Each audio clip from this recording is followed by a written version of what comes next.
साहेब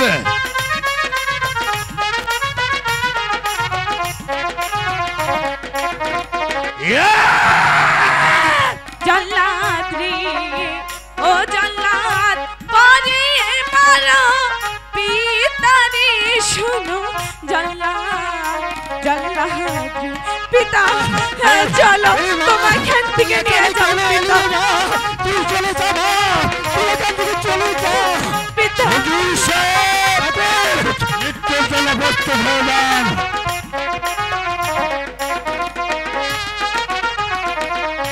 কি অপরাধ করছে পিতা গো ও জল্লাদ তাই আমারে ভালো নাই আমার জল্লাদ জল্লাদ পিতা চলো তোমাকে এখান থেকে নিয়ে যাবো পিতা চলো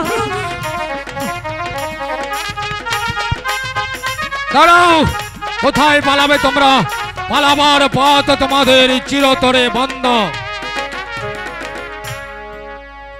তোমরা কোথাও পালাতে পারবে না শুনেন শুনেন শুনেন বাদশাহ গো ও বাদশাহ বলি যে আর না রে গো শুনেন বাদশাহ বাদশাহ গো জল্লাদ কাজ হাসিল করো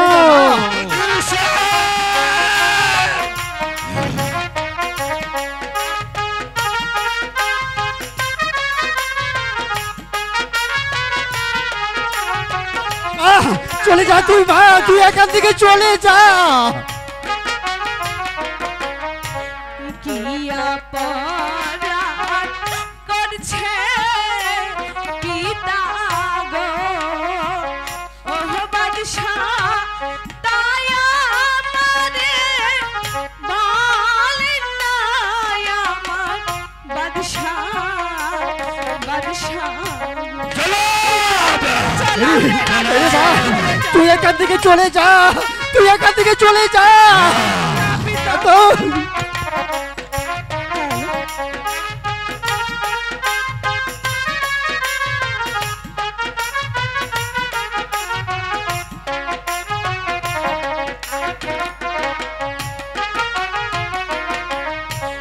হাতে দড়ি পায়ে পরি গো ও বাদশাহ মুক্তি দেন পিতা রে শোনে বাদশাহ বাদশাহ তুই এখান থেকে চলে যা তুই চলে যা রে ভাই তুই চলে যা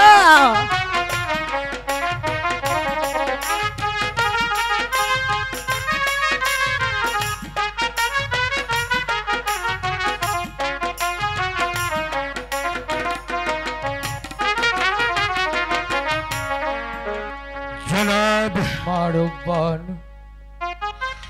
কেবল মাত্র তুমিই পারো তোমার পিতাকে আমার হাত থেকে বাঁচাতে বলো আমার কি করতে হবে মারে তুই যদি আমার 12 দিনের শিশুপুত্র শেহজাদা রহিমকে স্বামিত্বে বরণ করিস তাহলে আমি তোর পিতাকে মুক্তি দিয়ে দেব রে বাবা তা না হলে তোর পিতার মৃত্যু সুনিশ্চিত আরে বালা আরে বালা আমার জন্য তোর জীবনটা বিসর্জন দেশটি রে মা আমার জন্য তুই এত সর্বনাশ তুই করিস রে মা তুই চলে যা রে মা তুই চলে যা এখান থেকে তুই চলে যা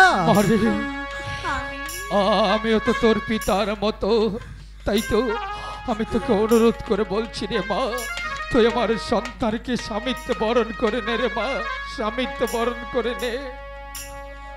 আমি না রে মা, মানে না রে মা, মানে না, না।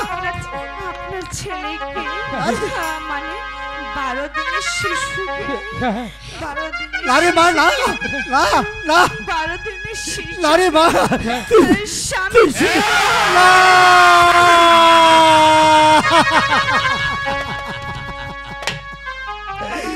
এ কি করলি রে মা, তুই কি সর্বনাশ করলি, নিজের পায়ে নিজে কুড়াল মারিলি রে মা। ভাই অজির, দুঃখ করো না ভাই, দুঃখ করো না। জল্লাদ জনাব, অজির সাহেবের হাতের শৃঙ্খল খুলে দাও। ঠিক আছে জনাব।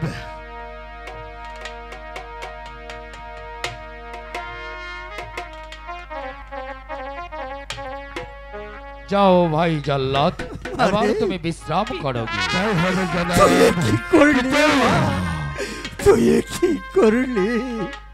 কিন্তু জনাব, আমি ক্ষুদ্র মানব, আপনার দরবার আমি গোলামি করে খাই, কিন্তু যাওয়ার পূর্বে একটি কথা আপনাকে বলে যাই, যদি আমার কোনো ভুল হয়ে যায় তা আমাকে ক্ষমা দৃষ্টিতে দেখবেন। দেখেন পিতা মাতা, পিতার জন্য নিজের মেয়ে তার জীবনকে কুরবানি দিয়ে তাকে আপনার পুত্রকে স্বামী হিসেবে গ্রহণ করে গেল। তাই আপনার দরবারে দাঁড়িয়ে একটি কথা বলি, আপনার নিজের সন্তানের মতো মারুফ ভাইকে আপনি দেখে রাখবেন, দেখে রাখবেন, এই আমার শেষ অনুরোধ। ভাই অজির, যাবো না। দুঃখ করে আর কি লাভ ভাই, এই যে বিধির বিধান, শত চেষ্টা করেও তুমি আমি খণ্ডাতে পারবো না। বাড়ি আজ যে উপকার তুই আমায় করলি, তোর এই উপকারের ঋণ হয়তো কোনোদিন শোধ করতে পারবো না, কিন্তু বাদশাহ আলী একাব্বর চিরদিন তোর কাছে ঋণী হয়ে থাকবে রে মা, তোর কাছে ঋণী হয়ে থাকবে। ওজিরে আজম যাবো না। মার বান যেহেতু রাজি হয়েছে, আজ আমার পুত্র শাহজাদা রহিম আর মার বানের বিয়ে হবে, তাই তুমি তোমার কন্যা মার বানকে বধূ রূপে সাজিয়ে রাখো। আমি আমার শিশুপুত্র শাহজাদা রহিমকে বর সাজিয়ে নিয়ে আসবো তোমার মহলে। আজই হবে শাহজাদা রহিম আর মার বানের বিবাহ বাহা দমদামের সাথে। এরে মা, হ্যাঁ পিতা, তুই কেন নিজের পায়ে নিজে কুড়াল মারিলি রে মা? তুই আমার জন্য তোর জীবনটা বিসর্জন দিলি রে কেন মা? পিতা, পিতা গো,